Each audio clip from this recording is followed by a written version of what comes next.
Merci de prendre avec nous le premier rendez-vous pour la revue de presse de l'Afrique qui bouge. Le Parti démocratique gabonais célébrait samedi le 46e anniversaire de sa création. Sûr de sa force, titre ce lundi matin le quotidien national de service public L'Union. L'article de Gabon Review est très descriptif de l'atmosphère festive qui a régné à l'esplanade du jardin botanique de Libreville. Les récentes démissions de cadres très influents, Jean Ping et Jacques Adiaeno, n'ont pas terni la fête, commande Gabon Review, qui ajoute que la guerre de positionnement autour d'Ali Bongo fait rage et que le slogan de la rupture entonné par le président Bongo semble faire des mécontents, notamment les cadres ayant servi aux côtés de son père.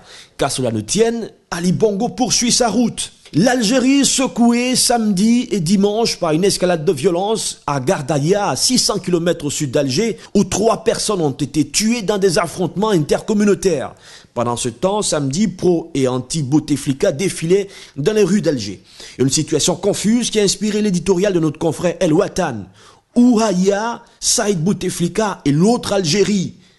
Au palais présidentiel d'El Mouradia, 3 personnages incarnent le pouvoir présidentiel. Le chef de l'État en exercice, Abdelaziz Bouteflika, Saïd Bouteflika, son frère, et le dernier arrivé, le directeur de cabinet à la présidence, Ahmed Ouyaya.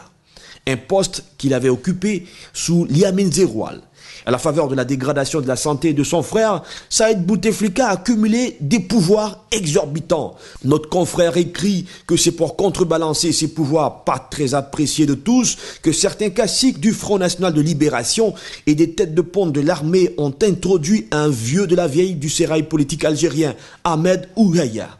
Jusqu'où ira la guerre larvée des dignitaires du régime d'Alger?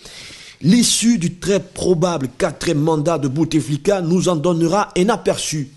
Et puis terminons cette revue par cette réussite africaine, Tidiane Thiam. Le site mediaguinée.com reprend une interview accordée par le franco-ivoirien au journal Le Point. Diplômé de la prestigieuse Polytechnique de Paris, Tidiane Thiam a dû se rabattre sur l'Angleterre face au plafond de verre qui empêche les cadres issus de l'immigration de s'affirmer en France.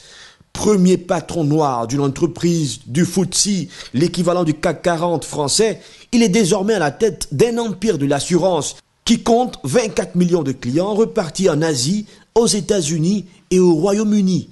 Une véritable réussite à célébrer. À très vite sur Africa TV.